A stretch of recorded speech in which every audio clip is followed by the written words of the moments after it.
మండల జిల్లా ప్రజా పరిషత్ ఎన్నికలకు ప్రభుత్వ పరంగా రంగం సిద్ధమవుతోంది. ఇప్పటికే ఎంపీటీసీ, జెడ్పీటీసీల పునర్విభజన ప్రక్రియ పూర్తి కాగా రిజర్వేషన్లు కూడా దాదాపుగా ఖరారు చేశారు.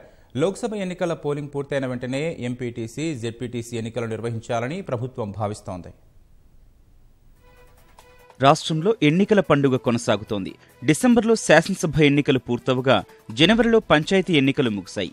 శాసనమండలి ఎన్నికల ప్రక్రియ కొనసాగుతోంది. శాసనసభ కోటా నామినేషన్ల ఘట్టం ఇప్పటికే పూర్తి కాగా ఉపాధ్యాయులు, పట్టభద్రులు, స్థానిక సంస్థల కోటా ఎమ్మెల్సీ ఎన్నికల నామినేషన్ల ఘట్టం మంగళవారంతో ముగిసింది. సాధారణ ఎన్నికల షెడ్యూల్ త్వరలోనే విడుదల కానుంది. మరోవైపు స్థానిక సంస్థల ఎన్నికలను పూర్తి చేయాలని రాష్ట్ర ప్రభుత్వం భావిస్తోంది. లోక్సభ ఎన్నికల మొదటి విడతలోనే రాష్ట్రంలో ఎన్నికలు నిర్వహించాలని కోరిన సర్కారు ఆ వెంటనే మండల, జిల్లా ప్రజాపరిషత్ ఎన్నికలు నిర్వహించాలన్న ఆలోచనలో ఉంది. జూన్ నెల వరకు కొత్త పాలక మండళ్లు కొలువు తీరాల్సి ఉంది. నూతన పంచాయతీరాజ్ చట్టం ప్రకారం 3 నెలల ముందుగా ఎన్నికలు నిర్వహించే వెసులుబాటు ఉంది. ఎంపీటీసీ, జెడ్పీటీసీ ఎన్నికల నిర్వహణకు అవసరమైన ఓటర్ల జాబితా సిద్ధం చేసేందుకు రాష్ట్ర ఎన్నికల సంఘం ఇప్పటికే షెడ్యూల్ విడుదల చేసింది.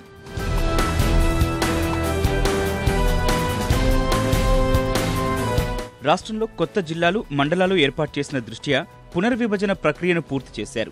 ఎంపీటీసీ, జెడ్పీటీసీ స్థానాలు ఇప్పటికే ఖరారు చేశారు. హైదరాబాద్ మినహా 32 జిల్లాల్లో జిల్లా ప్రజా పరిషత్తులు ఉన్నాయి. 535 మండలాలకు గాను అంతే సంఖ్యలో జెడ్పీటీసీ స్థానాలు ఉన్నాయి. అత్యధికంగా నల్గొండ జిల్లాలో 31 జెడ్పీటీసీలు ఉండగా నిజామాబాద్, సంగారెడ్డిలో 25 చొప్పున జెడ్పీటీసీ స్థానాలు ఉన్నాయి. అత్యల్పంగా మేడ్చల్, మల్కాజ్గిరి జిల్లాలో కేవలం 4 జెడ్పీటీసీ స్థానాలు మాత్రమే ఉన్నాయి. కేవలం 4తోనే జిల్లా పరిషత్ ఏర్పాటవుతుంది.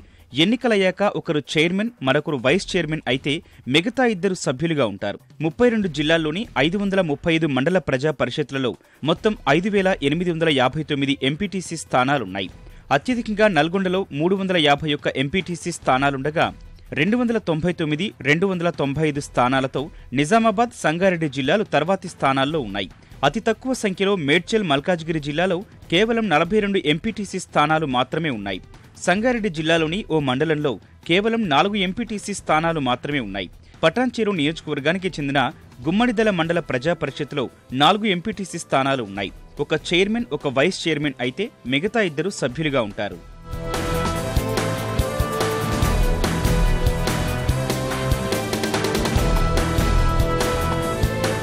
మండల, జిల్లా ప్రజా పరిషత్ల ఎన్నిక కోసం రిజర్వేషన్ల ప్రక్రియ తుది దశకు చేరుకుంది. కొన్ని జిల్లాల్లో ఇప్పటికే రిజర్వేషన్ల ఖరారు ప్రక్రియ పూర్తి చేసి గెజిట్ నోటిఫికేషన్ జారీ చేశారు. మిగతా జిల్లాల్లో ప్రక్రియ కొనసాగుతోంది. 1-2 రోజుల్లో అన్ని జిల్లాల్లోనూ రిజర్వేషన్ల కసరత్తు పూర్తి చేసి రాష్ట్ర వ్యాప్తంగా అధికారికంగా ప్రకటించనున్నారు.